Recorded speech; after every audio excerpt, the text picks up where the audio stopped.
नेपाळमधल्या युवकांनी, ज्यांना जेन झी म्हणून ओळखलं जातं, त्यांनी त्या ठिकाणी आंदोलन केलं आणि सरकार उलथवून लावलं.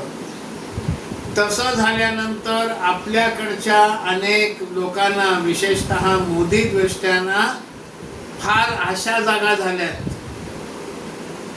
भारतामध्ये सुद्धा जेन झी ही पुढे येईल का?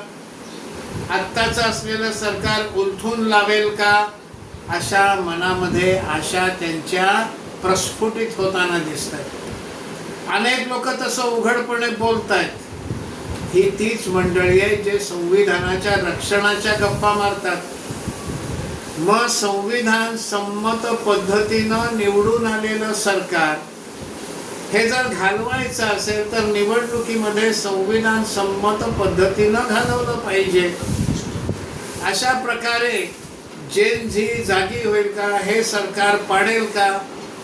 म्हणजे एकीकडे संविधानाच्या गोष्टी, त्याच्या रक्षणाच्या गप्पा मारायच्या आणि दुसरीकडे संविधान विरोधी काम होईल अशी इच्छा करायची, हा दुटप्पीपणा आहे.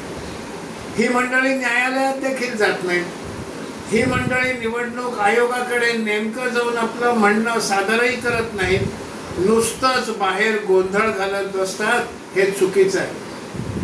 असा विचार करणं म्हणजे करंटेपणाचं लक्षण आहे.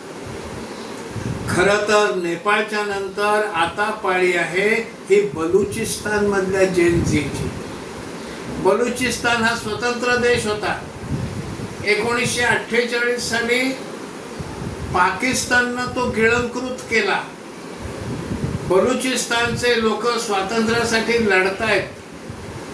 त्यामुळे आता बलुचिस्तानच्या जेन झीनं जागं व्हावं आणि आपला देश स्वतंत्र करावा अशी इच्छा भारतीय नागरिकांनी करायला काय हरकत आहे?